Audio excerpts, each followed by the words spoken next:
Islamic messages. This channel created for spread the Islam in the world. Please don't forget like, comment, share, Bismillahirrahmanirrahim. subscribe. Alhamdulillah.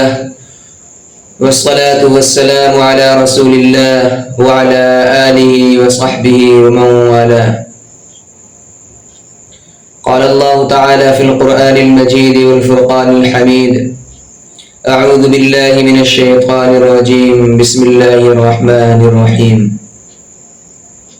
واعتصموا بحبل الله جميعا ولا تفرقوا واذكروا نعمة الله عليكم إذ كنتم أعداء فألف بين قلوبكم فأصبحتم بنعمته إخوانا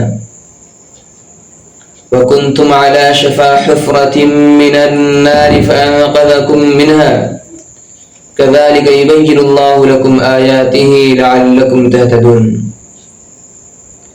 تركت فيكم أمرين كتاب الله وسنة رسول الله لن تضلوا ما تمسكتم بهما أو كما قال صلى الله عليه وسلم. میرے محترم ناظرین اور سامعین، کافی دنوں سے چاہت تھی اور خواہش تھی کہ آج جس ٹاپک پر، جس موضوع پر بات کرنے جا رہا ہوں اس پر بات کروں، لیکن وقت نے اجازت نہیں دیا اور اللہ کی جب مرضی ہوئی اور اللہ کی توفیق ہوئی تو کسی طرح آپ کے سامنے میں حاضر ہو گیا ہوں. آج جس پیغام کو اور جس کوشش کو لے کر میں آیا ہوں یہ کوئی نئی کوشش تو نہیں ہے. اس طرح ہمارے علماء کرتے آئے ہیں اور بڑے بڑے لوگ کرتے آئے ہیں. کئی مرتبہ کامیاب بھی ہوئی، کئی مرتبہ کسی وجوہات کی وجہ سے، کسی مانع اور رکاوٹ کی وجہ سے وہ کامیاب نہیں ہو سکی. اس بر صغیر میں خاص طور پر مسلمانوں کا ایک بڑا طبقہ رہتا ہے جس میں احناف، جس میں اکثر لوگ امام ابو حنیفہ رحمۃ اللہ علیہ کو ماننے والے ہیں، احناف بستے ہیں. لیکن انگریزوں کی سازش ہوئی اور انگریزوں کی جو ہمیشہ کی طرح اسلام کے خلاف جو پالیسیاں ہیں اور جو کوششیں ہیں، اس کے نتیجے میں اس بڑی جماعت کے درمیان بھی ٹکڑا ہو گیا، جس میں سے کچھ لوگ اپنے آپ کو بریلی کی طرف منسوب کرنے لگے اور کچھ لوگ دیوبند کی طرف منسوب کرنے لگے. کچھ نے بریلی کو بریلوی شریف بنا دیا اور کچھ نے اپنے آپ کو دیوبندی کہنے پر فخر محسوس کیا. لیکن اللہ کے نبی صلی اللہ علیہ وسلم اور اللہ تعالیٰ کے نزدیک یہ بریلویت ہو یا دیوبندیت ہو، کامیابی کا معیار ہرگز یہ ہے ہی نہیں. کامیابی کا معیار تو صرف دو ہے، ایک کتاب اللہ ہے اور دوسرا سنت رسول اللہ ہے. جو کتاب اللہ کو اور سنت رسول اللہ کو تھام کر رکھے گا، اسے مان کر چلے گا، اس کے لیے تو گمراہی سے دور دور کا واسطہ نہیں پڑ سکتا. وہ ہمیشہ حق پر رہے گا اور اللہ کی مرضیات پر رہے گا. اور جو اس میں سے کسی میں بھی کمی یا زیادتی کرے گا ہرگز وہ حق پر نہیں رہ سکتا اور وہ کسی طرح بھی کامیاب ہو نہیں سکتا. تو کہنا یہ ہے کہ اس بڑی جماعت کے درمیان جب دو ٹکڑا کر دیا گیا اور دونوں نے اپنی اپنی کتابیں اپنے لیے اور اپنے ماننے والوں کے لیے خاص کر لی، اپنے لیے اور اپنے ماننے والوں کے لیے خاص عقائد کو بھی خاص کر لیا، مسائل کو بھی خاص کر لیا. نوبت یہاں تک پہنچی کہ ایک مسجد جو اللہ تبارک و تعالیٰ کا بنایا ہوا ہے، اللہ کے نام پر بنایا ہوا ہے، جو بیت اللہ کہلاتا ہے، اللہ کا گھر، اس مسجد میں بھی ایک شخص اگر جاتا ہے ایک مسلک والا جاتا ہے تو مسجد ناپاک ہو جاتی ہے، ایک مسلک والے دوسرے مسلک والے کے لیے ایک مسجد میں نماز پڑھنا بھی برداشت نہیں کرتے۔ کہنے کا مطلب یہ ہے کہ پریشانیاں بہت ساری ہیں، مسائل بہت سارے ہیں، جھگڑے بہت سارے ہیں اور الجھنیں بہت ساری ہیں، اور اگر یہ اختلافات بھی اگر اپنی حد تک رہتا تو کسی طرح بات بنتی، لیکن یہ اختلافات بھی سرکش موجوں کی طرح ہو چکا ہے، جس کی کوئی حد نہیں، جس کا کوئی سرا نہیں۔ اس اختلافات کی بنیاد پر ایک دوسرے کو قتل تک بھی کر بیٹھتے ہیں اور ایک دوسرے پر تمام طرح الزامات لگانا اور کافر گرداننا اور ان کے خلاف ہر طرح کی وہ کوشش کرنا جو ایک کافر کے خلاف کیا جاتا ہے، یہ سب کچھ یہاں پر ہوتا ہے۔ لیکن میرے دوستو، ہم زدہ دل کے ساتھ اور انتہائی دل کی گہرائیوں سے تمناؤں کے ساتھ اللہ تبارک و تعالی سے پوری طرح امید کرتے ہوئے، اللہ تبارک و تعالی نے میرے دل میں جو بات ڈالی تھی وہ کافی دن ہو چکے ہیں، اور جو ترتیب اللہ تبارک و تعالی نے ڈالی تھی کہ کس طرح اتنی بڑی جماعت جس میں 2 ٹکڑے ہو چکے ہیں، کس طرح وہ ایسی چیز پر اکٹھے ہو سکیں کہ جس کے بعد انہیں کسی طرح کا کوئی تفرق نہ رہے، کسی طرح کا کوئی اختلاف نہ رہے۔ ان دونوں میں سے جو عقل والے لوگ ہیں، جو عقل سلیم والے ہیں، جنہیں کچھ سمجھ بوجھ ہے، وہ اگرچہ اپنے اختلافات کے باوجود بھی کئی ساری چیزوں پر اکٹھے ہو جاتے ہیں اور اکٹھے ہیں، یہ بہت اچھی بات ہے۔ وہ ہے تحریک ختم نبوت، ختم نبوت ہو یا صحابہ کے دفاع کا مسئلہ ہو یا مقدسات اسلام کی حفاظت کا مسئلہ ہو، یا اس طرح کے جو مشترکہ مسائل ہیں، اپنے اختلافات کو بلا کر وہ یہاں پر اکٹھے ہو جاتے ہیں۔ لیکن افسوس کی بات ہے کہ اس موقع پر بھی کچھ لوگ اکٹھے نہیں ہو پاتے۔ لیکن میں آج آپ کے سامنے ایک ایسی گزارش کروں گا اور ایک ایسی ترتیب بتاؤں گا جس کے ذریعے سے ہمارے درمیان جو پاٹ ہو چکا ہے، اختلافات کی جو رکاوٹیں ہو چکی ہیں، یہ ساری رکاوٹیں ختم ہو جائیں اور ساری اختلافات ختم ہو جائیں اور ایک پلیٹ فارم پر نظر آئے، جس طرح انگریزوں کے آنے سے پہلے ایک پلیٹ فارم پر تھے۔ بھائیوں، دیکھنے کی بات یہ ہے، غور کرنے کی بات یہ ہے کہ اختلافات کی وجوہات کیا ہیں، اختلاف کی وجوہات کیا ہے۔ کیا اگر ہم اپنے آپ کو دیوبندی کہیں تو کیا ہم صحابہ اور اللہ کے نبی صلی اللہ علیہ وسلم سے محبت کرنے والے سمجھے جائیں گے اور اللہ کے نزدیک کامیاب سمجھے جائیں گے؟ یا اپنے آپ کو بریلوی اور سنی سے اگر ہم اپنے آپ کو منسوب کریں، اپنا نام دیں، یا اپنے آپ کو وہابی سے منسوب کریں، ان میں سے کوئی بھی نام دیں، تو کیا اس کے ذریعے سے ہم اللہ کے نبی صلی اللہ علیہ وسلم اور اللہ کے نزدیک کامیاب سمجھے جائیں گے یا نہیں؟ اگر سمجھے جائیں گے تو قرآن و حدیث میں کہیں بھی آپ کو اس طرح کا کوئی ذکر نہیں ملے گا۔ قرآن و حدیث میں تو یہ ہے وَاعْتَصِمُوا بِحَبْلِ اللَّهِ کہ اللہ کی رسی کو، اللہ کی جماعت کو، اہل حق کی جماعت کو مضبوطی سے تھامے رکھو۔ تو ہمیں دیکھنا یہ ہے کہ دیوبندیوں نے بھی، بریلویوں نے بھی جن علماء کو حق مانا ہے، جن کو اپنے لیے پیشوا سمجھتے ہیں، انگریزوں سے کے آنے سے پہلے کے جو علماء ہیں، ان کو دونوں جماعت کے لوگ برحق سمجھتے ہیں اور ان کو اپنا پیشوا سمجھتے ہیں، ان کی کتابوں کو پڑھتے ہیں، ان کی کتابوں سے دلائل دیتے ہیں۔ تو سیدھی سی بات ہے کہ نہ دیوبندیوں کی کتاب کو لی جائے، نہ بریلویوں کی کتاب کو لی جائے، ڈائریکٹ ان علماء کی کتابوں کو لی جائے جن کو دونوں کے دونوں پیشوا مانتے ہیں۔ کوئی ایسی نئی بات نہیں ہے جو ان کتابوں میں نہ ملے، لیکن پھر بھی اختلاف کس بات کی کہ خاص موقع پر میں خاص طور پہ عوام سے کہنا چاہوں گا اور ان لوگوں سے کہنا چاہوں گا جنہیں اللہ نے عقل سلیم دیا ہے، سمجھ بوجھ دیا ہے، کہ آخر لڑائی کس بات کی؟ میں بتاتا ہوں لڑائی کس بات کی۔ لڑائی 2 طرح کی ہے، اختلاف 2 طرح کے ہیں۔ ایک وہ جو چھپے ہوئے ہیں، ایک وہ جو ظاہر ہیں۔ چھپے ہوئے کیا ہے؟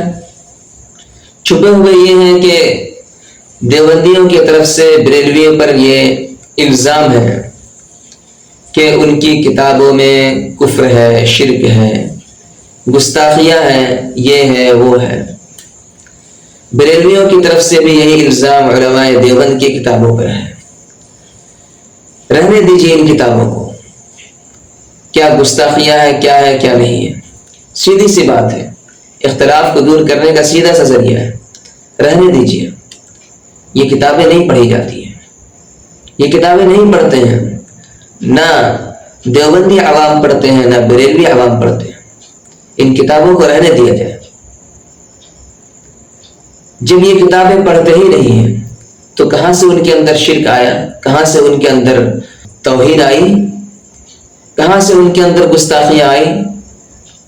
جب کسی طرح کی کوئی برائیاں ہو ہی نہیں سکتی، کیونکہ کتابیں ہی نہیں پڑھتے جن کی وجہ سے آپ ان کو خراب سمجھتے ہیں، انہیں گمراہ سمجھتے ہیں، تو یہ تو ہوئے پوشیدہ اختلاف۔ جب یہ ایسا اختلاف ہے جو ظاہر نہیں ہے، جو کتابوں کی حد تک ہے، جو پڑھتے ہیں وہ آپس میں اختلاف کریں، حدود پار کر کے کریں، لیکن جنہیں اللہ نے عقل سلیم دیا ہے وہ ان کتابوں کو پڑھنے کے بعد بھی اپنے اختلاف کو حد تک رہتے ہیں۔ لیکن میں آج عوام سے گزارش کرنا چاہتا ہوں جنہیں کتابوں سے کوئی واسطہ نہیں، جب دیوبندیوں کی کتابوں کو بریلوی نہیں پڑھتے، بریلوی کی کتابوں کو دیوبندی نہیں پڑھتے، تو دونوں ہو گئے برابر۔ تو اس اختلاف سے کوئی سروکار نہیں، ان اختلاف کی گنجائش ہی نہیں۔ جب یہ اس کو پڑھتے نہیں تو یہ کافر نہیں ہوئے، یہ گستاخ نہیں ہوئے، جب یہ نہیں پڑھتے تو یہ کافر نہیں ہوئے، یہ گستاخ نہیں ہوئے، ان کو پتہ ہی نہیں ہے کیا ہے، تو کیسے ان پر الزام لگایا جائے کہ یہ ایسا مانتے ہیں ویسا مانتے ہیں، یہ ایسا عقیدہ رکھتے ہیں ویسا عقیدہ رکھتے ہیں۔ یہ ہوا پوشیدہ اختلاف۔ اب ہم دیکھتے ہیں ظاہری اختلاف کیا ہے۔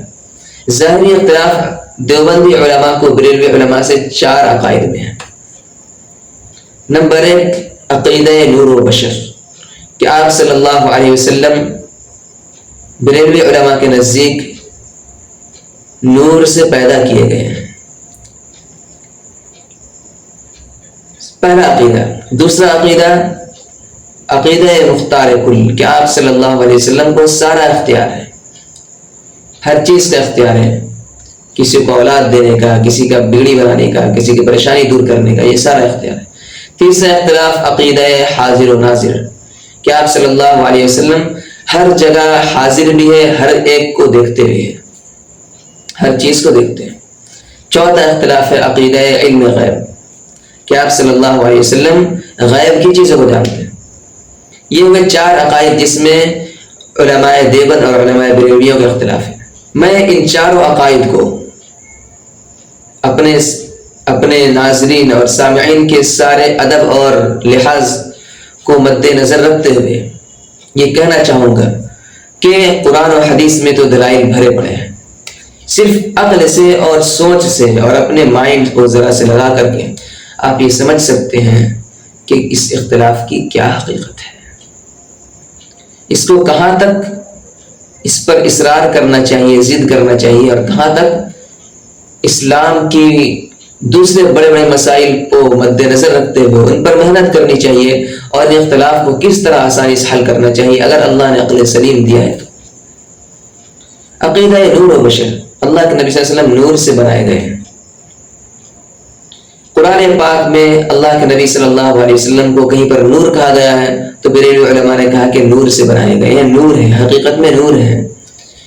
اور کہیں پر اللہ کے نبی صلی اللہ علیہ وسلم کو بشر کہا گیا ہے تو دیوبندی علماء نے کہا کہ اللہ کے نبی صلی اللہ علیہ وسلم انسان ہے۔ لیکن آج میں قرآن اور حدیث سے دلیل نہیں دوں گا، صرف اپنے اس دماغ کو لگائیے آپ۔ قرآن اور حدیث میں دلائل ہیں، قل انما انا بشر مثلکم یوحی الی انما الہکم الہ واحد قد جاءکم من اللہ نور و کتاب مبین، یہ سارے دلائل ہیں، لیکن صرف دماغ لگائیے آپ کہ اللہ کے نبی صلی اللہ علیہ وسلم اگر نور ہوتے، نور سے بنائے گئے ہوتے تو وہ انسان کہاں سے ہو سکتے تھے؟ فرشتے نور سے بنائے جاتے ہیں، نور سے اللہ کے نبی صلی اللہ علیہ وسلم کیسے بنائے جا سکتے ہیں جبکہ جس نسل سے چل رہے ہیں حضرت آدم علیہ السلام سے. آدم علیہ السلام تو مٹی سے بنائے گئے ہیں، جس کو اللہ تبارک و تعالیٰ نے قرآن کریم میں بیان بھی فرمایا. تو آدم علیہ السلام جب مٹی سے بنائے گئے ہیں، حضرت حوا علیہ السلام جب مٹی سے بنائی گئی ہیں، تو اللہ کے نبی صلی اللہ علیہ وسلم بھی مٹی سے بنائے گئے. سیدھی سی بات ہے. پھر دوسری بات، اگر اللہ کے نبی صلی اللہ علیہ وسلم نور سے بنائے گئے ہوتے تو پھر آپ کی نسل بھی نور سے چلتی، آپ کی نسل بھی سب نور سے ہوتی، کوئی مٹی سے نہیں ہوتی. لیکن یہ کوئی صحیح بات نہیں ہے، یہ کوئی مضبوط بات نہیں ہے.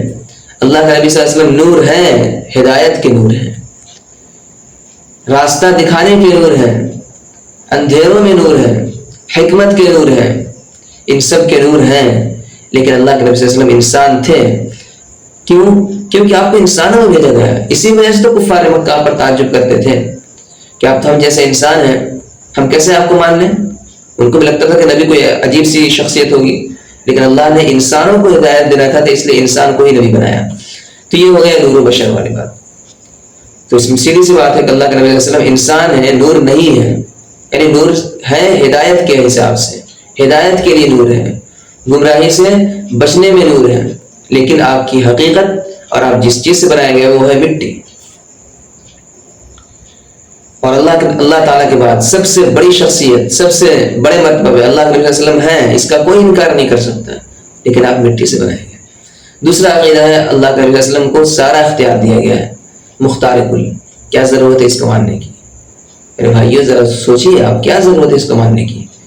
آپ اس کو تو مانتے ہیں واللہ علی کل شیء قدیر، کہ اللہ ہر چیز پر قدرت رکھتا ہے، اللہ مختار کل ہے، اللہ کو ہر چیز کا اختیار ہے. تو اللہ کے نبی صلی اللہ علیہ وسلم کو مختار کل ماننے کی کیا ضرورت ہے؟ کیا اللہ اور اللہ کے نبی دونوں برابر ہو گئے ہیں؟ اس کا کوئی انکار نہیں کر سکتا کہ اللہ تعالیٰ نے جس چیز کا آپ علیہ السلام کو جس وقت اختیار دیا تھا وہ تو اس وقت اختیار تھا. جس وقت جس چیز کا اختیار دیا گیا تھا اس وقت اس چیز کا اختیار تھا. ہر وقت ہر چیز کا اختیار یہ اللہ کے سوا کسی کو نہیں. سیدھی سی بات ہے.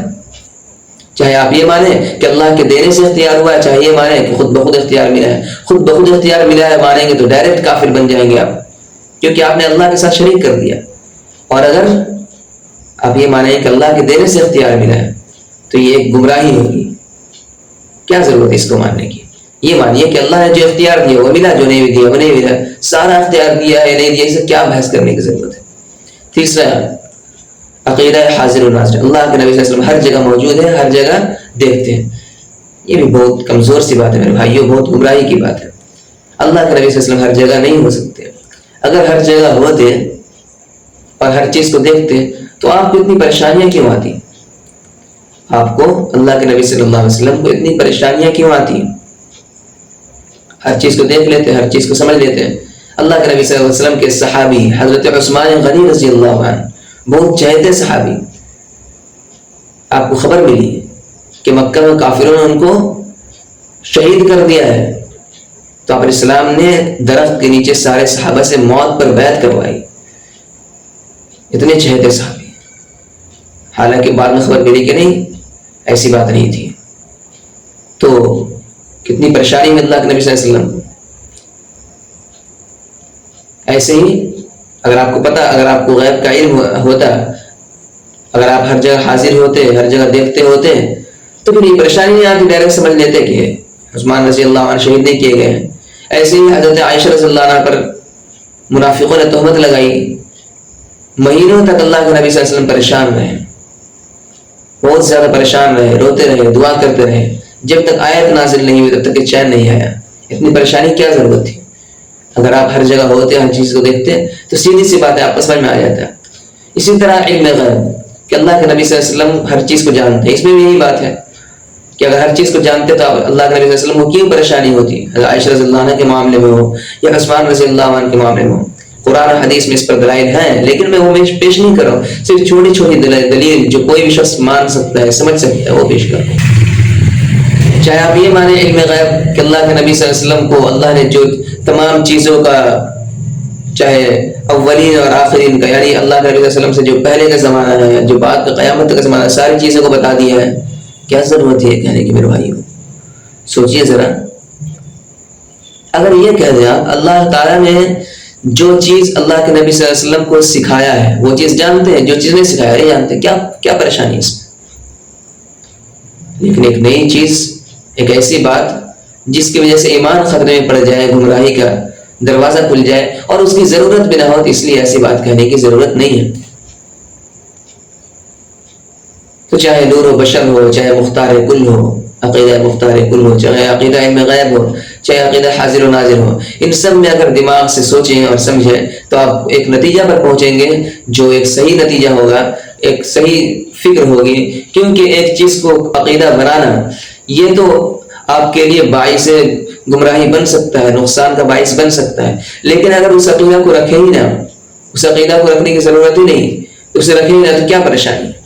آپ مان لیجیے اللہ نے جو اختیار دیا، اللہ کے نبی صلی اللہ علیہ وسلم کو اختیار ہے، اللہ کے نبی صلی اللہ علیہ وسلم کو جو سکھایا ہے اس کا آپ کو علم ہے، اللہ کے نبی صلی اللہ علیہ وسلم اپنے قبر میں موجود ہیں اور جن چیزوں کو اللہ نے دکھایا ہے وہ چیز دیکھتے ہیں، اور آپ نور ہوتے تھے، انسانوں کے درمیان نہیں ہوتے، فرشتوں کے درمیان ہوتے۔ تو یہ ہوئے عقائد، اس پر آپ سوچ سکتے ہیں، سمجھ سکتے ہیں۔ بات رہی کتابوں کی، تو کتابوں کے بارے میں بتا چکا ہوں کہ اس پر بات کرنے کی کوئی ضرورت نہیں ہے۔ کئی بار مناظرے ہوئے، اس پر ضرورت نہیں تھی اس کی، عوام تھی مناظرے میں، عوام نے تو اس کا عقیدہ ہی نہیں بنایا، عوام نے اس کو مانا ہی نہیں، عوام نے اس کو پڑھا ہی نہیں، عوام کو کسی نے وہ بتایا ہی نہیں، تو پھر کیا ضرورت ہے اس پہ مناظرہ کرنے کی؟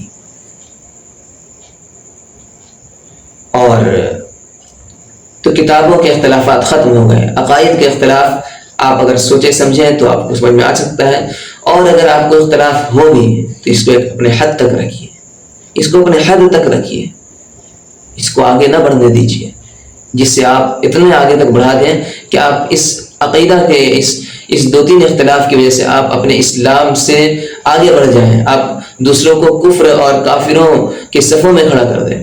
ایسا نہیں ہونا چاہیے۔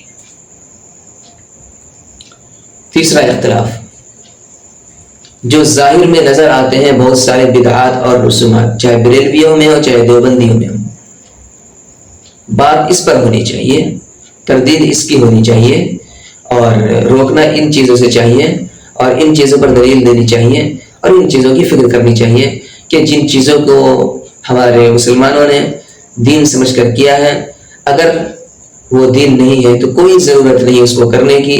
جب اللہ کے نبی صلی اللہ علیہ وسلم اور اللہ کے نبی صلی اللہ علیہ وسلم کے صحابہ نے ان چیزوں کو کرنے کی قدرت کے باوجود نہیں کیا اور اس پہ کسی طرح کا عمل نہیں کیا، تو ایسی چیزوں کو دین سمجھ کر کرنے کی کوئی ضرورت نہیں ہے۔ دین میں بہت سی عبادتیں ہیں، بہت سے احکامات ہیں، وہ ہمارے لیے کافی ہے۔ الگ سے دین کو گڑھنے کی اور الگ سے چیزوں کو بنا کر دین سمجھنے کی اور اسے عبادت سمجھنے کی کوئی ضرورت نہیں ہے۔ کسی بھی چیز کو کرنے سے پہلے یہ دیکھیں کہ یہ سنت ہے یا نہیں۔ اگر آپ اس کو عبادت سمجھ کر کر رہے ہیں تو یہ دیکھیں کہ یہ سنت ہے کہ نہیں۔ اگر آپ کو اللہ کے نبی صلی اللہ علیہ وسلم سے سچی محبت ہے تو یہ دیکھیں کہ یہ سنت ہے یا نہیں۔ اگر سنت ہے تو کریں، سنت نہیں ہے تو ہرگز نہ کریں، عبادت سمجھ کر نہ کریں۔ ہاں، عبادت کے علاوہ ایک دنیاوی ضرورت ہے تو کر سکتے ہیں۔ آپ ٹیمپو چلاتے ہیں، ٹیمپو چلانا سنت نہیں کہ وہ ٹیمپو تھا نہیں اس زمانے میں۔ آپ بس چلاتے ہیں، بس چلانا سنت نہیں کہ وہ زمانے میں تھا نہیں۔ تو یہ تو ایک ضرورت میں سے، ضروریات میں سے، عبادت سمجھ کر اس کو نہیں کیا جاتا۔ جس چیز کو عبادت سمجھ کر کیا جاتا ہے اس کو آپ یہ دیکھیں کہ یہ سنت ہے یا نہیں۔ اللہ کے نبی صلی اللہ علیہ وسلم نے کیا ہے تو مقبول ہے، ایکسیپٹ ہے، اور اگر نہیں ہے تو ہرگز اس کو کرنے کی ضرورت نہیں۔ تین باتیں کہاں، ایک چھپا ہوا اختلاف، ایک عقائد کا اختلاف، ایک ظاہری اختلاف۔ چھپا ہوا اختلاف کو ایک سائڈ رکھیے، عقائد کے اختلاف کو سوچیے سمجھیے، اور ظاہری اختلاف پر تردید کیجیے، اس پر محنت کیجیے اور اس کو دور کرنے کی کوشش کیجیے۔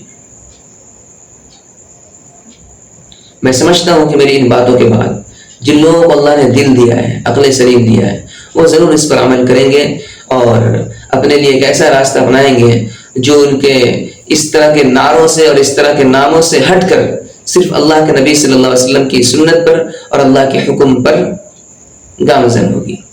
ایسی زندگی کو اپنائیں گے، نہ یہ کہ اپنے لیے بریلویت نام رکھ لے، دیوبندیت نام رکھ لے، کچھ اور نام رکھ لے۔ ان ناموں سے کچھ ہونے جانے والا نہیں، سیدھی سی بات ہے۔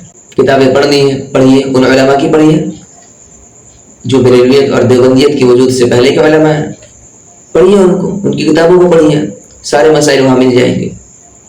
اللہ تبارک و تعالی ہمیں عمل کرنے کی توفیق عطا فرمائے۔ وما توفیقی الا باللہ۔ Thanks for watching.